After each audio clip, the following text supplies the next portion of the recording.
നമസ്കാരം. CPM-ന്റെ പാളയം ഏരിയ സമ്മേളനം വഞ്ചൂരിൽ ഒരു റോഡ് വക്കിൽ വെച്ച് നടത്തിയതിനെ വലിയ വിവാദമാക്കിയവർ കാണാത്തൊരു ദൃശ്യമുണ്ട്. അല്ലെങ്കിലും അത്തരം ദൃശ്യങ്ങൾ ഒരിക്കലും അവരെ കണ്ണിൽ പെടത്തില്ല. എല്ലാ കാലത്തും കുറ്റപ്പെടുത്തൽ മാത്രമാണല്ലോ അവരുടെ ലക്ഷ്യം. അവരുടെ മുന്നിലേക്കാണ് കുറ്റങ്ങൾ നിങ്ങൾ പറയുന്നതിനോടൊപ്പം ആ കുറ്റങ്ങൾക്കപ്പുറം അവർ ചെയ്യുന്ന ചില ശരികളുണ്ട്. എന്താണെന്നല്ലേ?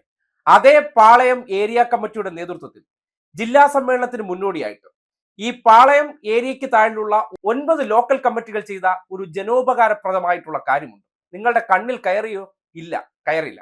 എന്നിരുന്നാലും അതൊക്കെ ഈ നാട്ടിൽ നടക്കുന്നുണ്ട് എന്ന് നിങ്ങൾ അറിയുക. കാര്യം കുറ്റപ്പെടുത്താൻ മാത്രം നടക്കുന്നവരുടെ ഉദ്ദേശം ഒന്നേ ഉള്ളൂ, അതിനെ നശിപ്പിക്കുക, ഇല്ലാതാക്കുക. എന്നാൽ അവർ ചെയ്യുന്ന നല്ല പ്രവൃത്തികളുണ്ട്. ഒന്ന് കണ്ടേ.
ബേക്കറി ജംഗ്ഷന് സമീപമുള്ള പഞ്ചാപുര ജംഗ്ഷനിലെ ബസ് സ്റ്റാൻഡ് വൃത്തിയാക്കുകയാണ്. പ്രധാനപ്പെട്ട ഒരു ബസ് സ്റ്റാൻഡാണ്. അതായത് ജില്ലാ സമ്മേളനത്തിന് മുന്നോടിയായിട്ട് ജനങ്ങൾക്ക് ഗുണകരമായിട്ടുള്ള കാര്യങ്ങൾ ചെയ്യണം എന്നതിന്റെ ഉത്തരവാദിത്തം ഏറ്റെടുത്തുകൊണ്ട് വിമൻസ് കോളേജിന്റെ തൊട്ടടുത്ത് ഏറ്റവും കൂടുതൽ സ്ത്രീകളും വിദ്യാർത്ഥിനികൾ ഉൾപ്പെടെ ആശ്രയിക്കുന്ന ബസ് സ്റ്റാൻഡ് വൃത്തിയാക്കുകയാണ്. അവിടെ മതിൽ ഉൾപ്പെടെ പലതരത്തിലുള്ള പോസ്റ്റർ എല്ലാം ഒട്ടിച്ച് വൃത്തികേടായിരുന്നതിനെ അവർ വളരെ കൃത്യമായി കഴുകി വൃത്തിയാക്കി പെയിന്റ് അടിച്ച് അവിടെ വരുന്നവർക്ക് ശുദ്ധി ഉറപ്പാക്കിയിട്ടുണ്ട്. ഇതൊന്നും വാർത്തയാക്കരുതേ. ഇതൊക്കെ അറിഞ്ഞു കഴിഞ്ഞാൽ അവർ ചെയ്യുന്ന നല്ല പ്രവൃത്തിയെക്കുറിച്ച് നാടറിയുമല്ലോ. അതിനപ്പുറത്തേക്ക് എന്തെങ്കിലും ഒരു സംഭവം പാളയം ഏരിയ സമ്മേളനം നടക്കുകയാണ്, ആ ഏരിയക്കകത്തുള്ള ഒരു പ്രദേശത്ത് വെച്ച് നടത്തി, അതും ആ റോഡ് അടച്ചിട്ടുണ്ടായിരുന്നു. അതിനെ ഉടനടി വിവാദമാക്കുക, ലൈവ് ഇടുക, ചർച്ചയാക്കുക. അതേ ഫ്ലോയിൽ തന്നെ കോടതികളിലേക്ക് എത്തുമ്പോൾ കോടതിയിലെ ചില ഏമാന്മാരെടുത്ത് അതിന്റെ മുകളിൽ അങ്ങ് വല്ലാത്ത രീതിയിൽ ഹാലിളക്കം നടത്തുക. ആ ഹാലിളക്കം നടത്തുന്നവർക്കെല്ലാം ഒറ്റ ഉദ്ദേശമേ ഉള്ളൂ, ഈ ഒരു സംഘടനയോടുള്ള അസഹിഷ്ണുത. ആ അസഹിഷ്ണുത പലർക്കും ഉണ്ടാകുന്നതും അവരുടെ ഉള്ളിലെ രാഷ്ട്രീയം കൊണ്ടാണ്, അവരുടെ ഉള്ളിലെ കാവ്യസ്നേഹം കൊണ്ടാണ്. ആ പ്രവൃത്തി നടത്തുന്നവർ ഇതൊക്കെ ഒന്ന് കണ്ടിരിക്കണം. ഇതൊക്കെ നിങ്ങൾ ജനങ്ങളുടെ മുന്നിലേക്ക് എത്തിക്കാതെ മനഃപൂർവ്വം ഒളിച്ചു പിടിക്കുന്നത് എന്തെന്ന് പറഞ്ഞാൽ, ഈ സമൂഹത്തിന്റെ മുന്നിൽ എത്രത്തോളം നെഗറ്റീവ് ഒരു സംഘടനയ്ക്കെതിരെ സൃഷ്ടിക്കാൻ പറ്റുമോ അത് മാത്രമാണ് നിങ്ങൾ ലക്ഷ്യം വെച്ച് മുന്നേറുന്നത്. അതിനപ്പുറത്തേക്ക് അവർ ഈ സമൂഹത്തിൽ ജനങ്ങൾക്കിടയിലുണ്ട്.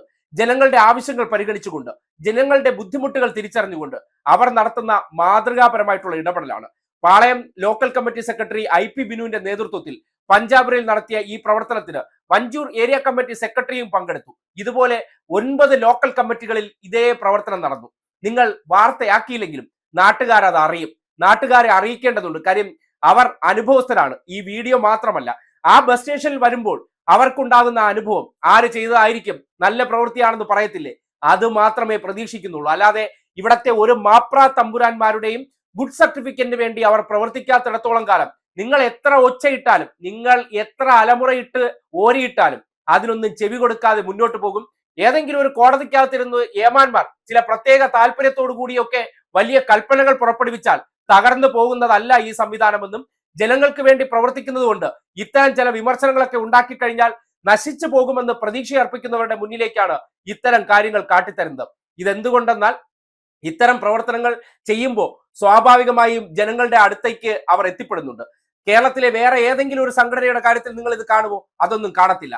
അത്തരം കാര്യങ്ങൾ പോസിറ്റീവ് വാർത്തയായി പുറത്തേക്ക് നിങ്ങളൊരു പ്രചോദനമായിട്ട് പോലും സമൂഹത്തിന്റെ മുന്നിൽ കൊടുക്കാതിരിക്കുമ്പോൾ എന്താണ് നിങ്ങളുടെ ലക്ഷ്യമെന്ന് കൃത്യമായി ഈ സമൂഹത്തിന് ബോധ്യപ്പെടുന്നുണ്ട് എന്ന് മാത്രമേ പറഞ്ഞു വെക്കാനുള്ളൂ.